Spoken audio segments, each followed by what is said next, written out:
தமிழ்நாடே கேள்விப்பட்டிராத அதிரடி விலை குறைப்பு சூப்பர் சரவணா ஸ்டோர்ஸ்.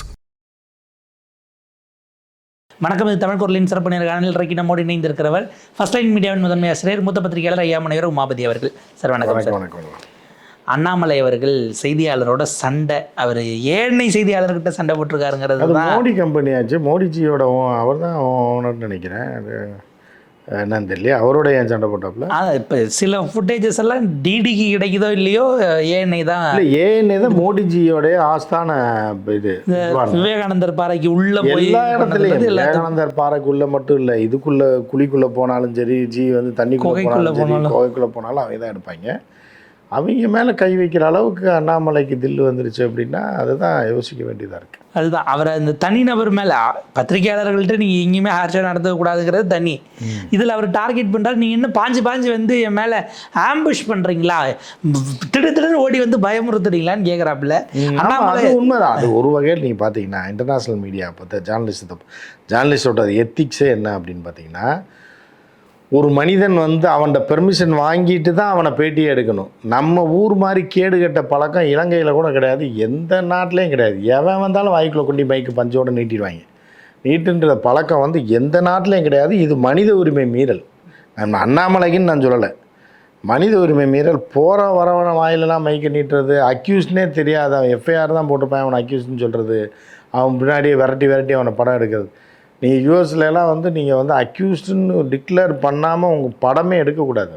அவன் முகத்தையும் நீங்கள் காட்டக்கூடாது. காட்டினீங்கன்னா பெரிய அஃபென்ஸு, கோடிக்கணக்கில் நஷ்டஈடு போட்டு விட்றாங்க. இங்கே தான் இஷ்டத்துக்கு அடித்து விட்றாங்க. அவன் போகிறான் வரவன்லாம் எடுக்கிறாங்க, இது பண்ணுறாங்க. ஒரு ஆள் சரி அண்ணாமலைன்னு இல்லை, வந்து இறங்கி உள்ளே போகிறாங்க. சார் ஒரு இன்டர்வியூன்னு கேட்கலாம். எங்கள் காலத்தில் வந்து அப்படிலாம் இருக்க மாட்டோம். இந்த மீட்டிங் இன்றைக்கி போகிறாங்கன்னா முடிஞ்ச உடனே பேட்டி கொடுப்பாங்கன்னு உட்காந்துருவோம் பேசாமல். முடிஞ்ச உடனே எல்லாம் போய் மைக்கை போடுவாங்க, பேசுகிறவங்க பேசிட்டு போவாங்க. உள்ளே வரும்போதே இப்போ கார் வருது, வந்த உடனே போய் மைக்கை வாய்க்குள்ளே திணிக்கிறது. இப்போ ஒரு மனுஷன் எல்லா நேரத்துலையும் இப்போ நீங்கள் அண்ணாமலைன்னு இல்லை, யாராக இருந்தாலும் அந்த ஒரு இது வேணும்ல. ஒரு பத்திரிகை தர்மம்னா என்ன? அது போகிறீங்க ஒரு இன்டர்வியூங்கன்றேன், இல்லைங்க உள்ளே கொடுக்கலான்றப்பல, அப்போ உள்ளே போய் விட்டுற வேண்டியதான், திருப்பி வெளியே வரப்போ கொடுக்க வேண்டியதான். அத்தனை பத்திரிக்கையாளர் இருக்கும்போது கொண்டு போய் மைக்கை நீட்டான், அதையும் வந்து ஏற்றுக்கொள்ள முடியாது தான். அதே நேரத்தில் அண்ணாமலை வந்து ஒருமையில் வந்து ஒரு ரிப்போர்ட்டர், நீ என்ன ஓசியில் வேலை பார்க்குறியான்னா, அப்போ ஓசியில் எவன் வேலை பண்ணி ஓசியில் வேலை பார்க்குறியான்னு கேட்டால் என்ன பண்ணும்? ஏன்னா உங்கள் கட்சிக்கு என்ன ஓசியில் வேலை பார்க்குறேன், வாடகை ஒரு ஃப்ரெண்டு கொடுக்குறான், அவன் பாவம் ரிப்போர்ட்டர், பாவப்பட்ட ஏழைக்கு எவன் கொடுப்பான்? ஏஎன்ஐ ரிப்போர்ட்டருக்கு எவன் வாடகை கொடுப்பான்? சம்பளம் வாங்கி தான் வேலை பார்ப்பான். அதனால் அண்ணாமலை வந்து கொஞ்சம் அதாவது என்ன அப்படின்னு பார்த்தீங்கன்னா, யானைக்கு பானைக்கு சரின்றக்காக தான் இது. அண்ணாமலைக்கு இது தேவை, இவங்களுக்கும் அது தேவை, போய் மைக்கை நீட்டுறவனுக்கு அது தேவை தான். ஆனால் அண்ணாமலை உரிமையில் பேசுறது, மிரட்டுறது, போகிறது வர்றதுன்றது அது அண்ணாமலைக்கு அழகு இல்லை. இல்லை, கமலாலயத்துக்கு வர்றதுனால அவர் அப்செட்டாக இருக்காரு, நம்ம பார்க்க வேண்டியிருக்கா? இல்லை, அது ஒரு தலைவராக வந்து இந்த மைக்கை போடுறாங்க, அப்புறம் என்னத்தையும் உன்னை போட்டு விட்டுறாங்க. நயனார் டென்ஷன் ஆகி வெடி வச்சு விட்டுறாப்புல. அதுக்கப்புறம் பார்த்தா இப்போ அவருக்கு என்னன்னா, இப்போ அண்ணாமலைக்கு அந்த கடுப்புலாம் இல்லை. ஏன் என்னன்றீங்க, நான் ஒரு மாநில தலைவராக இருந்தேன், உங்கள் ஓனரு உங்கள் டாப்பில் இருக்க ஆள் எனக்கு ஃப்ரெண்டு, அதுக்கு மேலே உள்ள ஓனரு எங்கள் தலைவன் தான் அதுக்கு ஓனரு, சரியா? அப்படி இருக்கும்போது நீ கண்ட போகிற வரவன்லாம் கமலாலயத்தில் வந்து பேட்டி எடுத்தா யாரை? தமிழிசை பாட்டு கோயிலுக்கு கூழ் ஊற்ற போ அந்த மாட்டெல்லாம் போய் பேட்டி எடுத்து போட்டு அந்த அம்மா பில்டப் கொடுக்குறீங்களா? ஒரு நாளைக்கு 3 பைட்டெல்லாம் கொடுக்குறாங்க. இப்போ என்ன இஷ்யூ போட மாட்டாங்களே, எவனோ யூடியூப்பில் கூட போடுறது, ஏஎன்ஐயில் போடுறாங்க. ஏஎன்ஐயில் அதாவது ஏஎன்ஐ செட்டப் எப்படின்னா, நீங்கள் யார் சந்தாதாரர்கள் பூரா அனுப்பி வைப்பாங்க, எவனும் போட மாட்டான். இப்போ நேஷ்னல் இருக்குது, இப்போ பீகாரில் இப்போ நம்ம பர்டிகுலராக கேட்டோம், பீகார் எலெக்ஷன் டயத்தில் இருந்தால் பீகாரில் உள்ள பேட்டிகள்லாம் வரும். மித்த நாளில் பீகாரில் எவனோ ஒருத்தன் இது போன பேட்டி கொடுப்பான், அதெல்லாம் வருமானம். சப்ஸ்கிரைப் பண்ணவும் மாட்டோம், கேட்டால் கொடுப்பாங்க. இருக்காயான்னு கேட்டால் இருக்குது, வேணா அனுப்பிவிடான்னு. தமிழிசை எடுத்து யார் போட போகிறா? தமிழ்நாட்டிலே போட மாட்டாங்க எந்த டிவிலையும். தமிழிசையை ஏஎன்ஐ பைட் எடுத்து தமிழ் சேனலில் போட போகிறான்னா இல்லை. அப்புறம் தமிழிசை அதுதான் கடுப்பு. அந்த அம்மா அரசியலை விட்டே முடிஞ்சு போனால் அந்த அம்மாட்ட போய் என்னத்தை பேட்டி எடுக்கிறார்? அது லாஜிக் இல்லாமல் அந்த அம்மா பேசுவோம். அதில் தான் கடுப்பாக இருப்பாப்புல. ஓனர் யார்? மோடிஜி க்ளோஸ் யார்? நான் இணையம் இல்லாமல் நான் ஒரு வாரம் ஊருக்கு போயிட்டேன்றதுக்காக போகிற பார்க்கில் கம்பி சுற்றிக்கிட்டு இருந்ததெல்லாம் போய் பேட்டி எடுத்தேன். அவங்களுக்கு அப்புறம் 3 தலைவர் மாதிரி நான் வந்ததுக்கு எனக்கு அப்புறம் ஒருத்தர் வந்துட்டாங்க. நீ இன்னும் பழைய ஆளை போய் ஆயாவை போய் எடுத்துக்கிட்டு இருக்கீங்க அப்படின்னு. ஏன்னா நமக்கு இல்லை, அந்த பையனுக்கு ஆயா போகிறது தான். அவனுக்கு 25 வயசு இருக்குன்னா அப்போ தானே.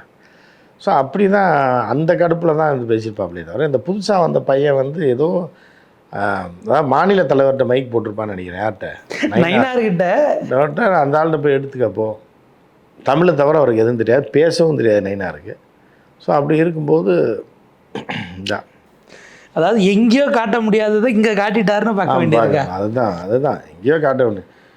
அதாவது ஏதோ சொல்ல எங்கேயோ போகிற ஆரியாத்தான் என்னையை போட்டு ஏறாத்தான்ற கதையில் எங்கேயோ போனது கடுப்பில் ஏஎன்ஐ போட்டு சிக்கிட்டான். அவன் வசமாக மைக்கை நீட்டிக்கிட்டே இருக்கான் வாய்க்குள்ளே. போகிறப்ப நீட்டுறான், நடுவில் நீட்டுறான், வரப்ப நீட்டுறான்றப்ப இதெல்லாம் வாங்கி தான் ஆகணும். இதில் உடனே அண்ணாமலை வார்ரூம் பாஞ்சிக்கிட்டு வராங்க. என்ன இருந்தாலும் நீங்கள் இப்படி செய்யலாமா? அவர் நீங்கள் வாசலில் இறங்கும் போதே சொல்லிட்டார். ஏன்னா எல்லாமே இவர் உள்ள மண்டபத்துக்கு இதுக்குள்ளே கமலாலயத்துக்குள்ளே சண்டை போட்ட வீடியோவை போட்டு அண்ணாமலை செய்தியாளரிடம் வாக்குவாதம் பொறுமையில் பேசினான்னு போட்டாங்க. இவர் என்ன பண்ணாருன்னு காரில் இறங்கினதுலேருந்து ஃபுட்டேஜை தேடி கண்டுபிடிச்சி போட்டு அவருடைய வார்ரூம் முழு வீச்சில் இயங்குது. ஆனால் கட்சியினுடைய அதிகாரப்பூர்வ ஐடிவிங்க அதை டிஃபெண்ட் பண்ணல. அது கட்சிக்கு ஏது அதிகாரப்பூர்வம், கட்சியில் ஏது ஐடிவிங்க? அது சும்மா இருக்கு, வருவாங்க சாப்பிடுவாங்க, பருப்பு சாம்பார் சாப்பிட்டு போயிடுவாங்க. அவங்க வேஸ்ட். அண்ணாமலை வார் ரூம் தான் பவர்ஃபுல்லாக இருந்தது. அதுதான் இப்பயும் செயல்பாட்டில். ஆர்மி ஆஃப் அண்ணாமலைன்னு. அதுவும் போக என்ன பண்ணாங்கன்னா உள்ள கட்சிக்காரங்களே போட்டு அடிக்கிறாங்க. ஓட விட்டு அடிக்கிறது, கட்சி தலைவரே போட்டு அடிக்கிறதுன்னா அண்ணாமலைக்கு தான் அந்த இது இருக்குது. நயினாரை போட்டு அடிக்கிறது, இவங்க போட்டு அடிக்கிறது, தமிழிசையை போட்டு அடிக்கிறது, தமிழிசையை பிரச்சாரம் பண்ண விடாமல் ஒரு வீடியோ போட்டு விட்டாங்க பாருங்கள், செக்ஸ் வீடியோ. இதெல்லாம் பண்ணது இவரோட ஆர்மி தான். வார்ரூம் ஆர்மி எல்லாம் அவரோட தான். அதான் வேற டிவிஷன். ஆமாம், ஒரே டீமோட வெவ்வேறு மார்க்கெட்டிங் டீம், அந்த டீம் இந்த டீம் மாதிரி பிரித்து வச்சுருந்துருக்காங்க. இல்லை இப்போ தமிழிசை அவர்கள் அவங்க பேசுகிறது அப்படின்னா அதுக்கு கட்சிக்குள்ளேயே இவ்வளோ எதிர்ப்புன்றதாடி கட்சியை தாண்டி ஒரு கருத்து வந்திருக்கு. நீங்கள் தமிழிசைன்னு பேரை வச்சுக்கிறதுக்கு பதிலாக ஹிந்தியில் சங்கீத்துன்னு மாற்றுங்க அப்படின்னு சீமான். மாற்றிக்கலாமே, மாற்றலாம், நல்லது தானே. இப்போ ஒரு தேசியவாதிக்கு எதுக்கு தமிழ் பேர்? சங்கீத்துன்னு வைக்கலாம். தெலுங்கு இசைன்னு வச்சாங்க ஏற்கனவே, அது செட் ஆகலாம். அது தெலுங்குக்கு மட்டும் ஆயிரும். ஹிந்தியில் வச்சா ஒரு 10 ஸ்டேட்டுக்கு செட் ஆகும். சங்கீத் ஜி அப்படின்னு கூப்பிடுவாங்க. அது நல்லா தான் இருக்குது. சீமான் பேர் வைக்கிறதெல்லாம் நல்லா வைப்பாப்புல. சங்கீத்ஜின்னு வைக்கலாம். இல்லை அவர் போகிற போக்கில் அவருக்கும் தமிழிசைக்கு ஒரு 10 வயசு டிஃப்ரென்ஸ் இருக்கலாம். எங்கள் அம்மான்ட்டாரு. ஆமாம், ஏன்னா அந்த காலத்தில் 14 வயசில் கல்யாணம் பண்ணால் பிள்ளை பிறந்துரும்ல. சீமானுக்கு 56 வயசு, 58, 56, 57 தான் ஆகுது. தமிழிசைக்கு 67 இருக்கும். 67, 70, 65 70 இருக்காது, 60, 65 இருக்கும். அதாவது சீமான் பையனுக்கு வேணால் ஆயா முறை வேணும். அதுக்காக இவர் அம்மான்னு இவரை பொதுவாக சொல்லாமல். அம்மான்றது தாயை சொல்கிறது மட்டும் இல்லை, தாய் ஸ்தானத்தில் வச்சு இருக்கிற பெண்கள்லாம் சொல்கிறது. அது 10 வயசில் இருக்க பிள்ளைய கூட அம்மா மாமா அப்படின்னு கூப்பிட்றது இல்லையா? அது தமிழ் மரபில் கூப்பிட்ருக்காப்புல. அம்மானா அம்மா முறையில் கூப்பிடல. ஆனால் சீமான் பையனுக்கு தமிழிசை ஆயா வேணும், ஆயா முறை வேணும். அதை மறுக்க முடியாது. அந்த மூத்த தலைமுறை போது ஆயா கும்பிட்டுக்க, ஆயாவுக்கு வணக்கம், அவங்க அவருக்கு சீனியர்னும் போது அது இப்போ இருக்குது. அது சொல்கிறதுல தப்பு கிடையாது. டாக்டர் தமிழிசை அவர்கள் எஸ்ஐஆர் சம்மந்தமாக ஒரு புத்தகத்தை வெளியிட்டுட்டு அதில் பேசுகிறாங்க. தமிழ்நாட்டில் தேர்தல் சரியாக நடக்குதுங்கிறதுக்கு ஒரே காரணம் நீங்கள் எப்படி தெரிஞ்சுக்கலான்னா, பிஜேபி ஒரு இடத்துல கூட போனப்போ எலெக்ஷனில் ஜெயிக்கல, இல்லை பார்லிமெண்ட் எலெக்ஷனில், அதுலேருந்தே எங்கள் தேர்தலில் சீட்டிங் நடக்கல, நீங்கள் தெரிஞ்சுக்கலாம் அப்படின்னு. அப்போ தேசிய அளவில் நீங்கள் ஜெயிச்சது போகிற சீட்டிங் பண்ணி ஜெயிச்சிங்கன்றதை ஒத்துக்கிறீங்களா அப்படின்னு அந்த ஆயா ஏதாவது பேசிக்கிட்டு இருக்கு. நீங்கள் வேறு அது இப்போ அதுக்கு மண்டையில் அது என்ன கணக்கில் பேசுன்னு யாருக்கும் தெரியாது. அது எதை எதுகை முனையாக பேசுகிறோம், செந்தமிழில் பேசுகிறோன்னு என்னத்தையா வாய்க்கு வந்து பேசிக்கிட்டு இருக்காங்க. அதெல்லாம் கணக்கில் யாரும் கட்சிக்காரன்னு எடுக்கிறது இல்லை. அண்ணாமலையில் பார்த்தாலே குறவெறியாகிறார். ஏன்னே இந்த அம்மா வேறு இன்னும் இது பண்ணிட்டு சுற்றிட்டு அந்த மாதிரி. அது தமிழிசையெல்லாம் 0 கண்டிஷனுக்கு போயிடுச்சு. இல்லை இன்றைக்கி ஸ்டேஜில் தமிழிசை, வானதி, ஹெச் ராஜா எல்லாரையும் உட்கார வச்சுட்டு எஸ்ஐஆரை பற்றி இவர் பவர் பாயிண்ட்டை போட்டு பாடமெல்லாம் எடுத்துகிட்டு இருக்காருல்ல. அப்போ அண்ணாமலை கமலாலயத்தில் அவர் தான் இன்றைக்கி லெக்சர் எடுக்கிறாப்புல. அவங்களுடைய பூத் ஏஜென்ட்கள்லாம் வர வச்சு இன்றைக்கி முதல் மாநாடு. அந்த மாநாட்டில் இவங்கெல்லாம் ஸ்டேஜில் உட்காந்துட்டு அதை அப்படியே பார்த்துக்கிட்டு இருக்காங்க. அண்ணாமலை ஆர்மி உடனே பாருங்கள், தலைவர் தான் பாடம் எடுக்கிறாரு, அவங்களுக்குலாம் ஒன்றும் தெரியாதுன்னு இவங்க எடுத்து. ஆமாம், அது உண்மை தான், 100க்கு 100 உண்மையாக. அதுதான் ஆர்மி, அதுக்கு தான் அண்ணாமலை வச்சுருக்காப்புல. ஆர்மி வச்சு அடிக்கிறது தான் அண்ணாமலை வச்சுருக்காங்க. அது ஒரு பக்கம் போயிட்டு. ஹெச் ராஜா அவர்களை பத்திரிகையாளர்கள் வளர்ச்சி பிடிச்சி 68 வயசாகுது, என்ன அறிவு இல்லையான்னு என்ன கேட்டாங்க? 68 வயசாகுது. எப்போ குடியரசுத் தலைவர், ஆளுநர் அந்த மாதிரியான பதவிக்கு போவீங்க? எந்த ஊரில், எந்த படத்தில் இது தெரியலையே. அறுபதியால் ரிப்போர்ட்டர் சில பேர் கேட்டாங்க, கொஞ்சம் சந்தோஷப்படும். ஆனால் 61 வயசு ஆயிடுச்சுன்னு நீங்கள் இவ்வளோ ஆண்டு பொது வாழ்க்கையில் இருந்துட்டீங்க. எப்போ ராஜா அவர்களை குடியரசுத் தலைவர் இல்லை ஜனாதிபதி ஆகலாம். ஒரு ஆதிவாசி சர்டிஃபிகேட் மட்டும் வாங்கிட்டாருன்னா, இந்த மலையில் இருந்தார் இவர் அப்படின்னா ஆக்கிடுவாங்க, ஆக்கிடுவார். ஏன்னா அவங்களுக்கு வந்து என்னென்னா, ஆதிவாசி மக்களையும் இந்த மக்களை ஏமாத்துறதுக்கு தான் யாரையாவது ஒருத்தரை போட்டு வச்சுருக்காங்க. இவரை இது பண்ணிடலாம், கொஞ்சம் கருப்பு கரிகிரியை பூச்சி விட்டு எதையாவது ஒன்று பண்ணி விட்டோம்னா நம்ம அதை சொல்லி என்ன ஆகலாமே தவிர, மித்தபடி இவரை ஜனாதிபதி மாளிகைக்குள்ளேயே அந்த ரோட்டு பக்கமே அவர் விட மாட்டார். பாவம், இந்த ரிப்போர்ட்டர் என்ன இது பண்ணான்னு தெரில, காலங்காத்தால் சொரிஞ்சு விட்ருக்கேன் அவரை போய். ஆசையை தூண்டி விடுறது இதுதான் அந்த இதில் சொல்லுவாங்கல்ல, மண்ணுளி ஏமாற்றணும். ஒருத்தரை ஏமாற்றணும்னா அவன் ஆசையை தூண்டணும், அவன்கிட்ட இறக்கத்தை எதிர்பார்க்கக்கூடாது, ஆசையை தூண்டி விடணுன்ற மாதிரி எச்ராஜா ஆசையை சொரிஞ்சு விட்ருக்காங்க. தூண்டிலாம் விடலை, சொரிஞ்சு விட்ருக்காங்க. ஜனாதிபதி, வருங்கால ஜனாதிபதி வாழ்க்கைன்னு கூறுறதுக்கு பதிலாக இப்படி கேள்வி கேட்டிருக்காங்க. வேணே தான் நிருபர்கள் வந்து என்னென்னா, கொஞ்சம் சந்தோஷமாக இருந்துட்டு போயிட்டு எப்போவுமே டென்ஷனு, இந்த ஆளால் பிரச்சனை அப்படிங்கும்போது சரி சும்மா ஒரு கூவி விடுவோம் அப்படின்னு போயிருக்காங்க.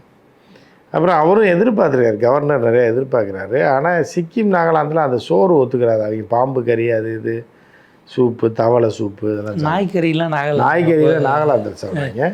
அந்த மாதிரி இடத்துல போட்டு விட்டாங்கன்னா ரொம்ப பிரச்சனை. நம்ம கவர்னருமே அந்த ஏரியாவில் சமாளிச்சிட்டாருன்னா, நம்ம கவர்னர்னா நீங்கள் இவரை சொல்கிறீங்க யார்? ஆர்.என். ரவி அவர்கள். ஆர்.என். ரவி எங்கே வேணாலும் இருப்பார். பாம்பு கிடைச்சா பாம்பு, குரங்கு கிடைச்சா, அவரோட ஸ்டைல் வேறு. அவர் வந்து மிலிட்ரியில் இருந்தவர், இதில் இருந்தவர், சிபிஐயில் ராவில் இருந்தவர். அது ப்ராக்டிஸே கொடுப்பாங்க.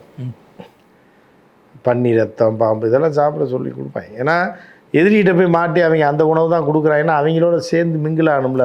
ஒரு சர்வதேச கதை சொன்னாங்களே, பங்களாதேஷ்ல ஒருத்தர் செத்துட்டான், அவன் சிஐஏ மோடிஜிக்கு குறி வச்சான். அவன் எங்கேயோ கிடக்கான், அவன் எங்கேயோ பங்களாதேஷில் பனியன் வாங்க வந்திருக்கான் ஹோல்சேலாக. அவனை போய் சிஏஏ வந்திருக்கான் பிஸ்னஸ் மேன்னு சொல்லி ரொம்ப ஜிஏ கொள்ள வந்துட்டான்றாங்க.